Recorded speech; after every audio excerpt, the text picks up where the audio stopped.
Hello বন্ধুরা, আমার নাম মালিহা। আমি বাংলাদেশের একজন মেয়ে। আমার জীবনের গল্পটা একটু অন্যরকম, কখনো হাসির ঝিলিক, কখনো কান্নার ছোঁয়া, আর কখনো মনের গভীরে লুকিয়ে থাকা এক অদ্ভুত টান। আমার গল্পটা শুরু হয়েছিল 10 বছর আগে, যখন আমি ছিলাম ক্লাস 9 এর একজন সাধারণ মেয়ে। তখন আমি বন্ধুত্ব আর পরিবারের মায়া মমতার মধ্যে বড় হচ্ছিলাম। আমার জীবনে একজন বিশেষ মানুষ ছিল যার নাম অরণ্য।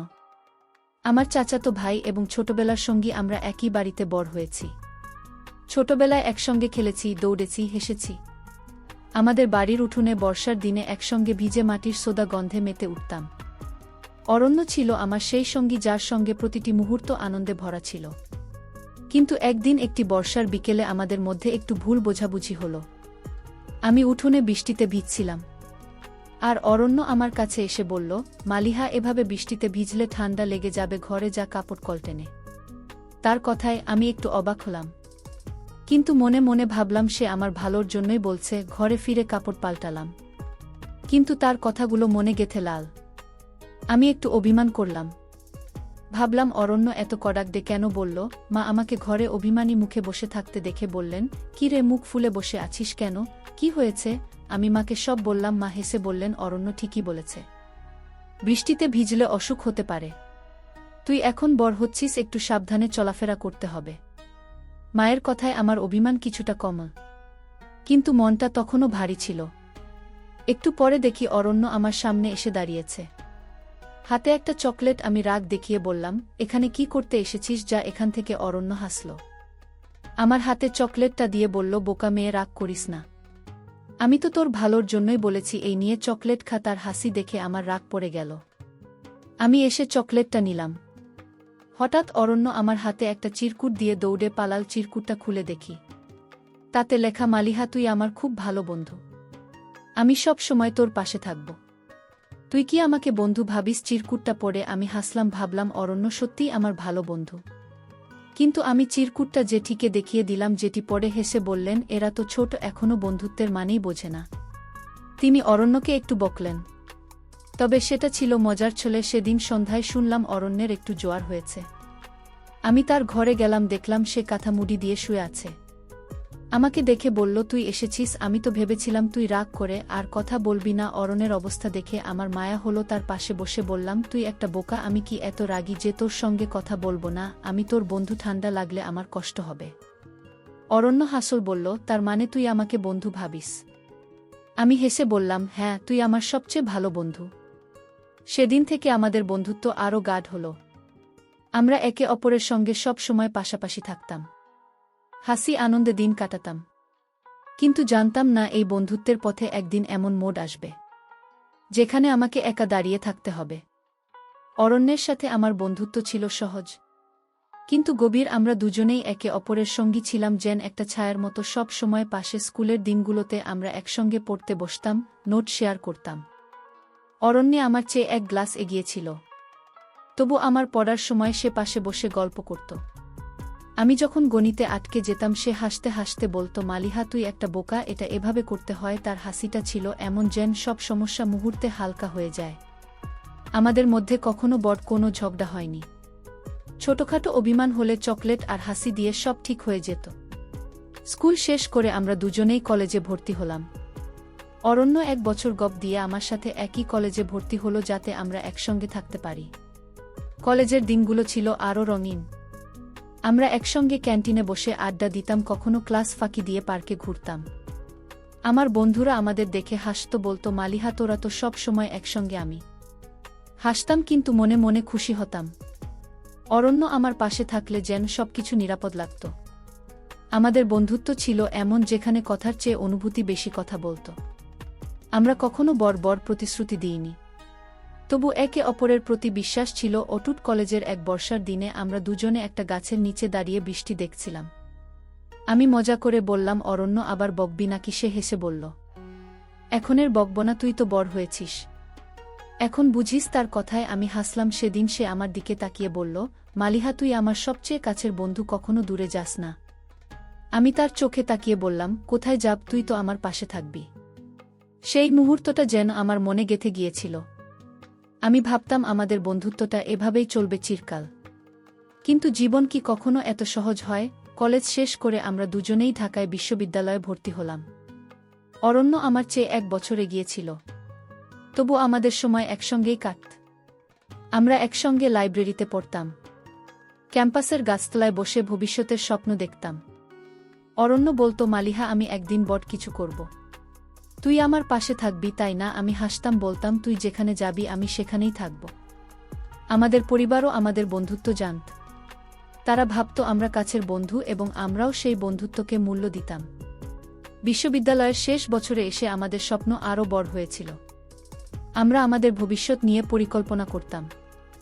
অরণ্য বলতো, আমি চাকরি পেলেই আমার স্বপ্নগুলো বাস্তবায়ন করব। তুই আমাকে সাপোর্ট করবি, তাই না? আমি হাসতাম, বলতাম, অবশ্যই, আমি তো তোর বন্ধু। আমাদের পরিবার ও আমাদের বন্ধুত্বের বন্ধনকে সমর্থন করত। আমার মা একদিন হাসতে হাসতে বললেন, মালিহা, তোরা দুজন তো সব সময় একসঙ্গে, তোদের বন্ধুত্বটা সত্যি সুন্দর। আমি হেসে কিছু বলিনি, কিন্তু মনে মনে ভাবতাম আমাদের বন্ধুত্বটা সত্যিই অটুট। কিন্তু হঠাৎ সবকিছু বদলে গেল। অরণ্যের চাকরি হলো একটা প্রত্যন্ত গ্রামে। সে খুব খুশি ছিল। আমিও তার জন্য গর্ব অনুভব করছিলাম।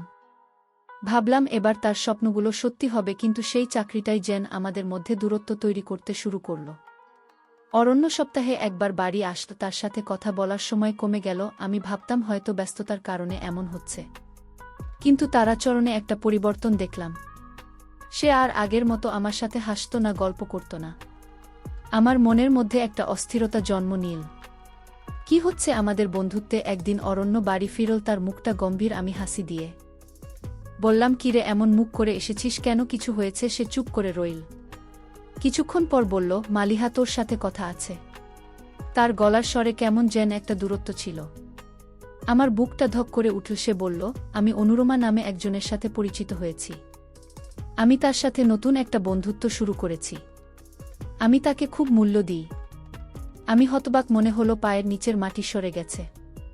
আমাদের 10 বছরের বন্ধুত্ব কি এত সহজে দূরে সরে যায়? আমি কিছু বলতে পারলাম না, শুধু তার মুখের দিকে তাকিয়ে রইলাম।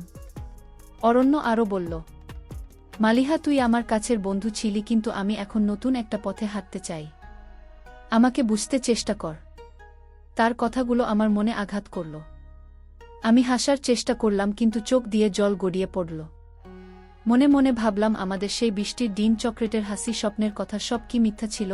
আমি চুপ করে বাড়ি ফিরলাম। মনটা ভেঙে টুকরো টুকরো হয়ে গেল।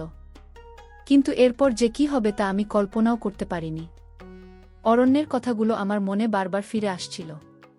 আমাদের 10 বছরের বন্ধুত্ব, একসঙ্গে কাটানো মুহূর্তগুলো সব যেন এক মুহূর্তে ম্লান হয়ে গেল। আমি ঘরে ফিরে বিছানায় বসে চুপচাপ ভাবছিলাম, কিভাবে এত সহজে আমাদের বন্ধুত্বের গতিপথ বদলে গেল। আমার কি এমন ভুল ছিল? রাতে ঘুম আসছিল না। মনে হচ্ছিল আমার হৃদয়টা ভারী হয়ে আছে। তবু আমি ঠিক করলাম, আমি অরণ্যের সামনে ভেঙে পড়ব না। আমি নিজেকে শক্তিশালী করে তুলব এবং এগিয়ে যাব। পরের দিন সকালে অরণ্য আমাদের বাড়িতে এলো। তার মুখে একটা অস্বস্তি। আমি হাসার চেষ্টা করে বললাম, কিরে, এত সকালে কি ব্যাপার? একটু ইতস্তত করে বলল, মালিহা, আমি অনুরুমের বাড়িতে একটা অনুষ্ঠানে যাব। তুই কি আমার সাথে যাবি? আমার মনটা ভারী হয়ে গেল। সে আমাকে তার নতুন বন্ধুর বাড়িতে নিয়ে যেতে চায়, কিন্তু আমি না বলতে পারলাম না। মনে মনে ভাবলাম, আমি দেখতে চাই কিভাবে অরণ্যে এগিয়ে যাচ্ছে।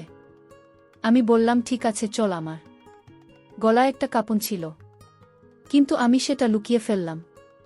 অনুর আমার বাড়িতে যাওয়ার পথে আমার মনের মধ্যে অস্থিরতা বিরাজ করছিল।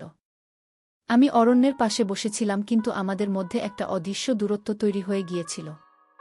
সে মাঝে মাঝে ফোনে কারো সাথে কথা বলছিল, হাসছিল। আমি জানার বাইরে তাকিয়ে নিজের আবেগ লুকিয়ে ফেললাম। তার হাসিটা আর আমার জন্য নয়। আমরা যখন অনুরমার বাড়িতে পৌঁছালাম, আমি নিজেকে সামলে নিয়ে হাসি মুখে সবাইকে সালাম দিলাম। অনুরমার মা আমাকে দেখে বললেন, মালিহা, তুমি এসেছ। তুমি তরণের কাছের বন্ধু, তাই না? আমি শুধু মাথা নাড়লাম। বন্ধু, এই শব্দটা আমার মনে একটা ঝড় তুলল। অনুরমাকে দেখে আমার মন আরও ভারী হয়ে গেল। সে ছিল সহজ সরল, তার ব্যবহারে একটা আন্তরিকতা ছিল। আমার পাশে বসা আমার চাচুতো বোন তীরা আমার হাত ধরে ফিসফিস করে বলল, মালিহা, তুই ঠিক আছিস তো? কি হয়েছে তোদের মধ্যে? আমি তাকে চুপ করতে ইশারা করলাম। বললাম, এখন এসব বলিস না। আমি ঠিক আছি। তীরার চোখে চিন্তার ছাপ, কিন্তু আমি আর কিছু বলতে পারলাম না। আমার গলায় কথা আটকে গিয়েছিল। অনুষ্ঠান শুরু হলো। অরণ্য অনুরমার পাশে বসল, তার মুখে একটা হাসি যেটা আমি অনেক দিন তার মুখে দেখিনি। আমি শুধু চুপচাপ দেখছিলাম যখন অরণ্য অনুরমার সাথে কথা বলছিল। আমি নিজেকে সামলে রাখার চেষ্টা করলাম। আমি হাসার চেষ্টা করলাম যাতে কেউ আমার মনের অবস্থা বুঝতে না পারে। অনুরমার মা আমার দিকে তাকিয়ে বললেন, মালিহা, তুমি তো অরণ্যের জন্য সবসময় পাশে থাকো। তুমি না থাকলে এত সুন্দরভাবে সব হতো না। আমি শুধু হাসলাম, কিন্তু মনে মনে ভাবলাম আমি কেন এখানে এলাম, কেন নিজেকে এভাবে কষ্ট দিচ্ছি। ঘরে ফিরে আমি নিজেকে সামলাতে চেষ্টা করলাম। আমি নিজেকে বোঝালাম যে আমাকে এগিয়ে যেতে হবে। আমার বন্ধুত্বের স্মৃতিগুলো মনে পড়ছিল, কিন্তু আমি ঠিক করলাম আমি এই কষ্টকে আমার জীবনের উপর প্রভাব ফেলতে দেব না। আমি আয়নার সামনে দাঁড়িয়ে নিজেকে বললাম, মালিহা, তুই শক্তিশালী, তুই এর থেকে বেরিয়ে আসবি। কিন্তু মনটা তখনও ভারী ছিল। কয়েকদিন পর অরণ্য আবার এলো। এবার সে বলল, মালিহা, আমার একটা অনুষ্ঠানে তুই কি আমাকে সাহায্য করবি? আমি অবাক হয়ে তার দিকে তাকালাম। আমার মন আমাকে বাধা দিচ্ছিল, তবু আমি বললাম, ঠিক আছে, আমি থাকব। আমি জানতাম এটা আমার জন্য কঠিন হবে, কিন্তু আমি নিজেকে প্রমাণ করতে চাইছিলাম যে আমি এই পরিস্থিতি মোকাবিলা করতে পারি। অনুষ্ঠানে দিন এলো। আমি সেজেগুজে গেলাম, হাসিমুখে অরণ্যকে সাহায্য করলাম। আমার হাত কাঁপছিল, কিন্তু আমি সেটা লুকিয়ে ফেললাম। সবাই আমার হাসি দেখে খুশি হচ্ছিল। কেউ বুঝতে পারেনি আমার ভেতরে কি চলছে। অরণ্য আমার দিকে তাকিয়ে বলল, মালিহা, তুই সবসময় আমার পাশে থাকিস। ধন্যবাদ। তার কথায় আমার মনটা ভারী হলো, কিন্তু আমি হাসলাম। আমি ভাবলাম এই কষ্টটি কখনো কমবে নাকি আমাকে এভাবেই এগিয়ে যেতে হবে। হাসিমুখে সব লুকিয়ে অনুষ্ঠানের দিনের পর আমার মনটা আরও ভারী হয়ে গেল। অরণ্যকে সাহায্য করার সময় আমার ভেতরে একটা অস্থিরতা কাজ করছিল। তার হাসি, তার কথাবার্তা সব যেন আমাকে মনে করিয়ে দিচ্ছিল যে আমাদের বন্ধুত্বের দিনগুলো এখন শুধুই। আমি হাসিমুখে সবার সাথে কথা বলছিলাম, কিন্তু ভেতরে ভেতরে একটা ঝড় বয়ে যাচ্ছিল। বাড়ি ফিরে আয়নার সামনে দাঁড়িয়ে নিজেকে প্রশ্ন করলাম, মালিহা, তুই কেন নিজেকে এত কষ্ট দিচ্ছিস? কিন্তু উত্তর ছিল না, শুধু নিজের সাথে নিঃশব্দ লড়াই চলছিল। অরণ্যের জীবনে নতুন অধ্যায় শুরু হওয়ার দিন এগিয়ে আসছিল। আমি জানতাম সেদিন আমাকে আরও বড় চ্যালেঞ্জের মুখোমুখি হতে হবে। তবু আমি ঠিক করলাম আমি সেই অনুষ্ঠানে যাব। আমার আত্মসম্মান আমাকে বলছিল আমি পিছিয়ে যাব না। আমি অরণ্যের সামনে দাঁড়াব। হাসি মুখে যেন তার নতুন জীবন আমার জন্য কিছুই পরিবর্তন করেনি। কিন্তু সত্যি বলতে আমি নিজেকে প্রস্তুত করছিলাম একটা কঠিন পরীক্ষার জন্য। আমার বোন তীরা ফোন করে বলল, মালিহা, তুই সত্যি যাবি? তুই কষ্ট পাবি। আমি হালকা হেসে বললাম, আমি ঠিক আছি তীরা, চিন্তা করিস না। কিন্তু আমার মনের অবস্থা আমি নিজেই জানতাম। অনুষ্ঠানের দিন সকালে আমি প্রস্তুত হচ্ছিলাম। আয়নার সামনে দাঁড়িয়ে নিজের প্রতিবিম্বের দিকে তাকালাম। আমার চোখে ক্লান্তি, মুখে একটা ভার। মনে মনে ভাবলাম, আমি কেন নিজেকে এত প্রশ্ন করছি? আমাদের বন্ধুত্ব কি সত্যি এত সহজে ম্লান হয়ে গেল? হঠাৎ আমার পিঠে কারো হাতের ছোঁয়া পেলাম। পিছনে ফিরে দেখি তীরা। সে আমার দিকে তাকিয়ে বলল, মালিহা, তুই কেন নিজেকে এভাবে কষ্ট দিচ্ছিস? চল আমরা কোথাও ঘুরতে যাই। আমি মাথা নাড়লাম, বললাম, না তীরা, আমি যাব, আমি পারব। অনুষ্ঠানে পৌঁছালাম। চারপাশে উৎসবের আমেজ। সবাই হাসছে, গল্প করছে। আমি সেজেগুজে গিয়েছিলাম। মুখে হাসি ঝুলিয়ে অরণ্যকে দেখলাম, সে দারুণ লাগছিল। আমার মনটা ভারী হয়ে গেল। সে আমার দিকে তাকিয়ে হাসল, বলল, মালি, হ্যাঁ, তুই এসেছিস, ধন্যবাদ। আমিও হাসার চেষ্টা করে বললাম, অরণ্য, তোর এই দিনে আমি না এসে পারি। কিন্তু আমার মনের ভেতরে একটা ঝড় চলছিল। আমি দেখলাম অনুরমা এল, তার সাজে সে খুব সুন্দর লাগছিল।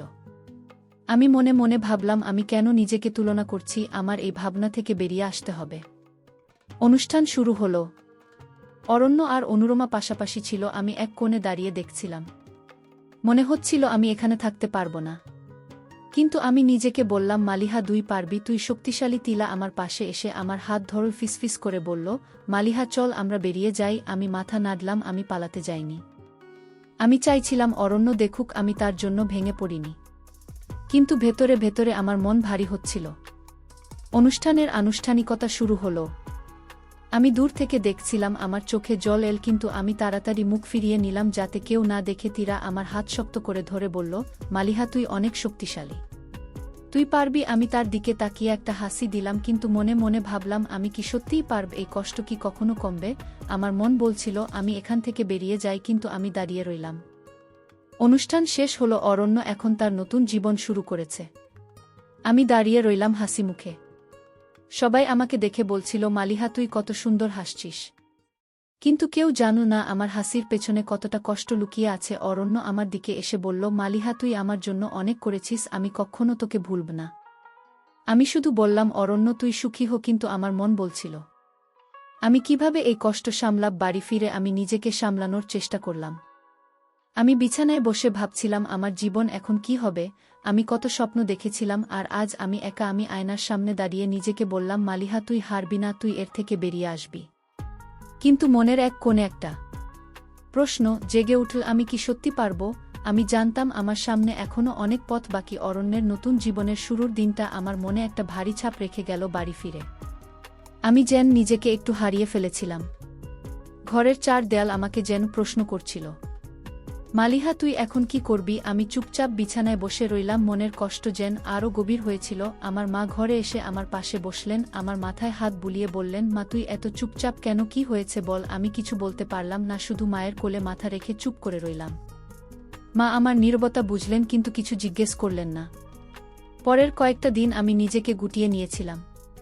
ফোন বন্ধ করে রেখেছিলাম, বন্ধুদের সাথে কথা বলা কমিয়ে দিয়েছিলাম। তীরা আমাকে ফোন করে বারবার বলছিল, মালিহা তো এভাবে নিজেকে আটকে রাখিস না, বেরিয়ে আয়, আমরা গল্প করি। কিন্তু আমার মন কিছুই মানছিল না। আমি শুধু ভাবছিলাম আমাদের বন্ধুত্ব কিভাবে এভাবে বদলে গেল। আমি আয়নার সামনে দাঁড়িয়ে নিজেকে দেখতাম আর ভাবতাম আমি কিভাবে এগিয়ে যাব। এই প্রশ্নগুলো আমাকে ভেতর থেকে অস্থির করে তুলছিল। একদিন সকালে মা আমাকে ডেকে বললেন, মালিহা তুই এভাবে নিজেকে লুকিয়ে রাখলে কিচ্ছু হবে না, বাইরে বেরো, জীবনটা তো থেমে থাকেনি। মায়ের কথাগুলো আমার মনে দাগ কাটল। আমি ভাবলাম হয়তো তোমার ঠিক বলছেন, আমি কেন নিজেকে এভাবে আটকে রাখব। অরণ্য তার জীবন নিয়ে এগিয়ে গেছে, আমি কেন পিছিয়ে থাকব। আমি ঠিক করলাম আমি নিজের জন্য বাঁচব। আমি আমার স্বপ্নগুলোকে আবার নতুন করে গড়ব। কিন্তু এই সিদ্ধান্ত নেওয়া সহজ ছিল না। মনের এক কোণে তখনও পুরনো স্মৃতি আমাকে টানছিল। আমি আমার পড়ার টেবিলে বসলাম। অনেকদিন পর আমার পড়ার বইগুলো হাতে নিলাম। আমি বিশ্ববিদ্যালয়ের শেষ বছরে ছিলাম, আর আমার সামনে অনেক কিছু করার ছিল। আমি ভাবলাম আমি আমার ক্যারিয়ারে মনোযোগ দেব। আমি নিজেকে প্রমাণ করব আমি নিজের পায়ে দাঁড়াতে পারি। কিন্তু পড়তে বসলেও মন বারবার ছটফট করছিল। আমাদের একসঙ্গে কাটানো মুহূর্তগুলো মনের পর্দায় ভেসে উঠছিল। আমি বই বন্ধ করে চোখ বুজলাম, মনে মনে বললাম, মালিহা তুই এগিয়ে যা, তুই পারবি। কয়েকদিন পর তীরা আমাদের জোর করে বাইরে নিয়ে গেল। আমরা একটা ক্যাফেতে বসলাম। তীরা আস্তে আস্তে বলল, মালিহা তুই দেখ জীবন কত সুন্দর, তুই কেন নিজেকে লুকিয়ে রাখছিস। আমি হালকা হাসলাম। তীরার কথায় আমার মন একটু হালকা হলো। আমরা গল্প করতে লাগলাম, হাসতে লাগলাম। অনেকদিন পর আমার মনে একটা স্বস্তি এলো। কিন্তু হঠাৎ তীরা বলল, মালিহা তুই কি জানিস, অরণ্য আর অনুরমা এখন শহরে ফিরেছে, তারা এখানে থাকবে। তার কথায় আমার হাসি থেমে গেল, আমার মনটা আবার ভারী হয়ে গেল। আমি কিছু বলতে পারলাম না। বাড়ি ফিরে আমি নিজেকে সামলানোর চেষ্টা করলাম। অরণ্য এখন শহরে, হয়তো কোনোদিন তার সাথে দেখা হয়ে যাবে। আমি কিভাবে তার মুখোমুখি হব? আমি কি পারব তাকে হাসি মুখে দেখতে? এই ভয় আমাকে আবার অস্থির করে তুলল। আমি আমার ডায়েরি খুললাম। অনেকদিন পর আমি লিখতে বসলাম। আমি লিখলাম, আমি জানি আমাদের বন্ধুত্ব এখন শুধুই স্মৃতি। আমি এগিয়ে যেতে চাই, কিন্তু কেন এত কঠিন লাগছে। লিখতে লিখতে আমার মন হালকা হলো। আমি ডায়েরি বন্ধ করে বিছানায় শুয়ে পড়লাম। পরের দিন সকালে আমি একটা নতুন সিদ্ধান্ত নিলাম। আমি একটা চাকরির জন্য আবেদন করব। আমি নিজেকে ব্যস্ত রাখব যাতে পুরনো স্মৃতি আমার মাথায় না আসে। আমি আমার কি তৈরি করতে বসলাম, কিন্তু মনের এক কোণে তখন একটা অদ্ভুত টান।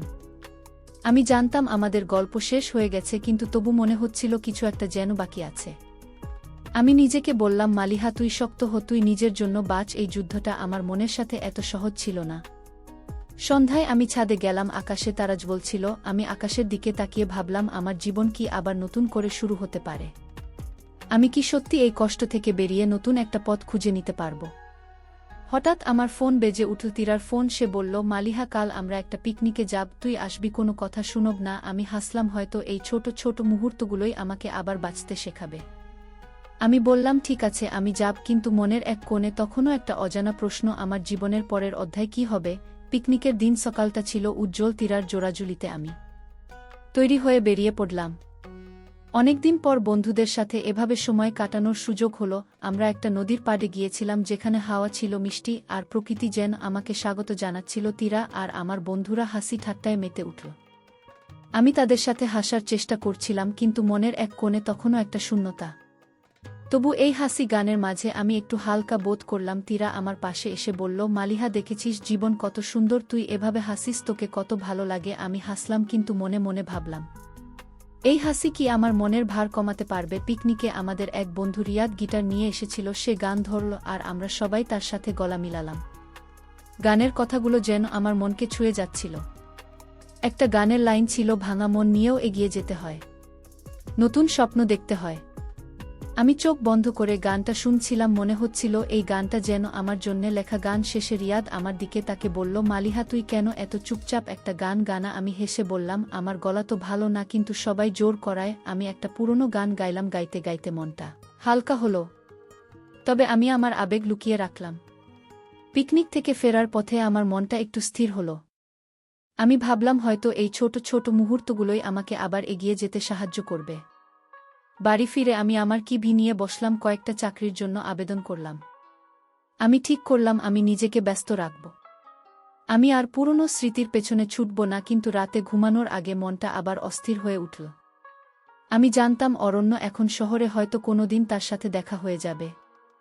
আমি কি তাকে দেখে নিজেকে সামলাতে পারব? এই ভয় আমাকে অস্থির করছিল। পরের দিন সকালে আমার ফোনে একটা ইমেইল এলো। একটা কোম্পানি আমাকে ইন্টারভিউ এর জন্য ডেকেছে।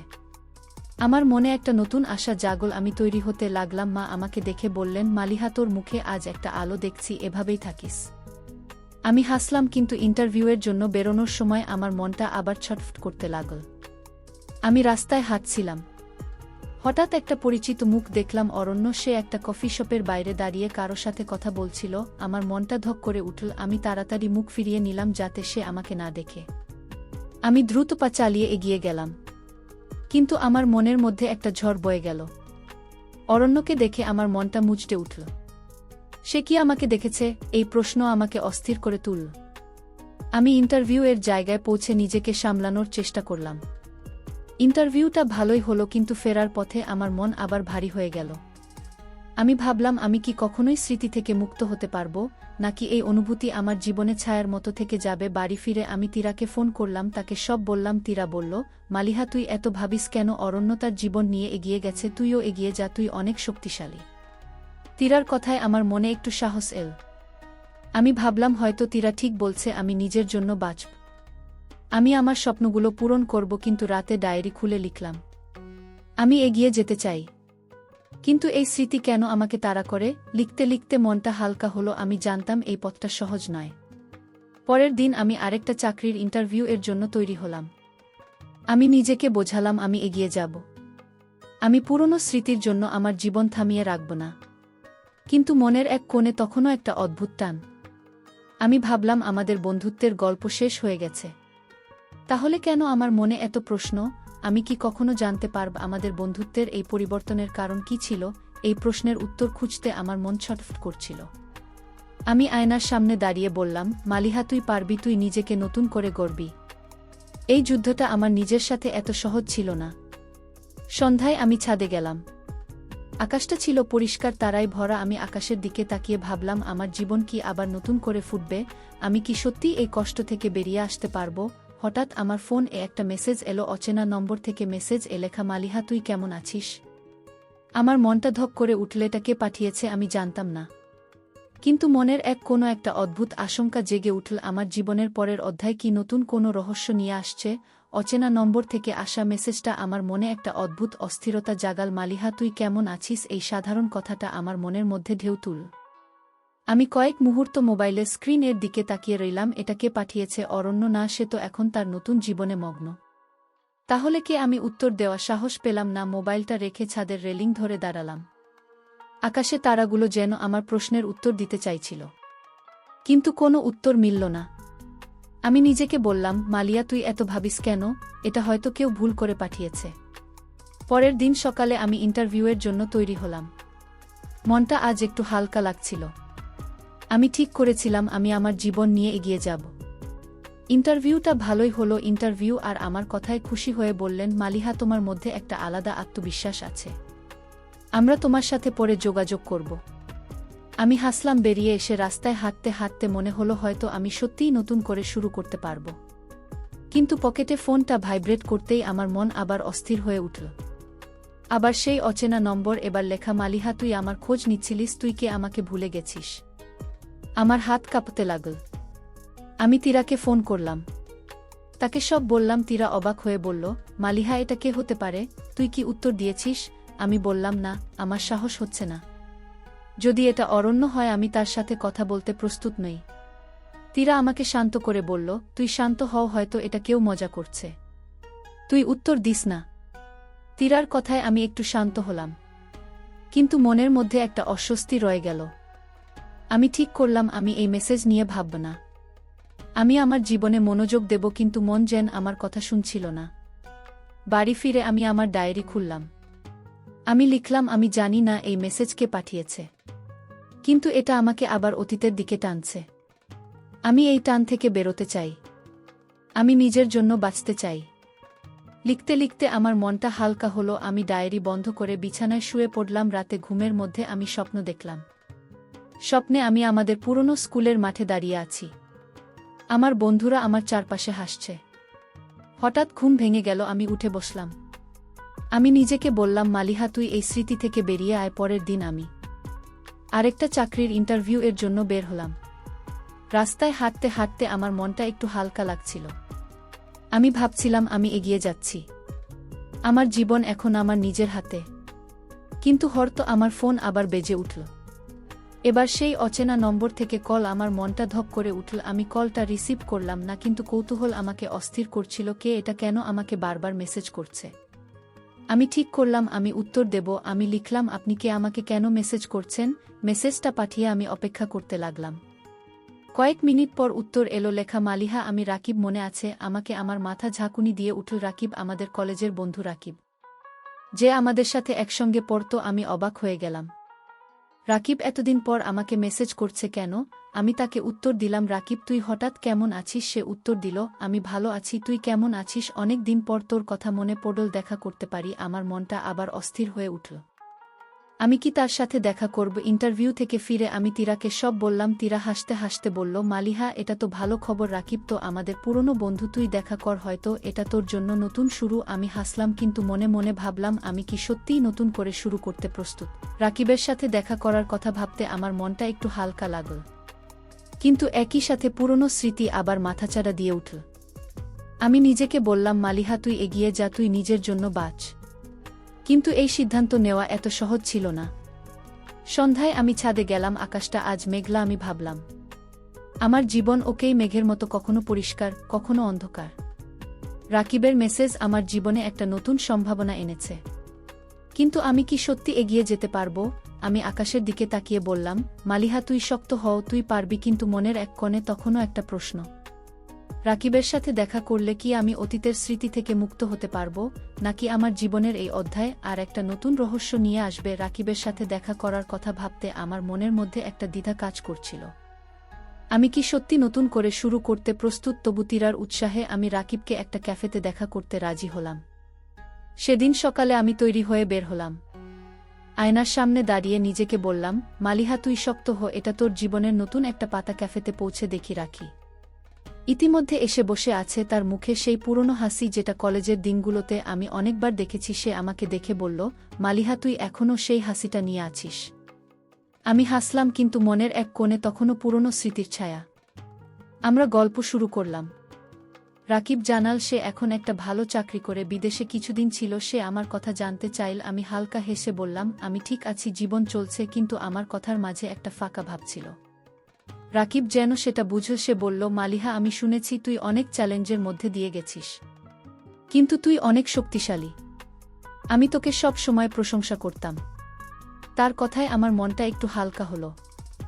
আমি ভাবলাম হয়তো আমি সত্যি এগিয়ে যেতে পারব। কিন্তু হঠাৎ রাকিব বলল, মালিহা, আমি অরণ্য সত্যি দেখা করেছিলাম কিছুদিন আগে। আমার মনটা ধক করে উঠল।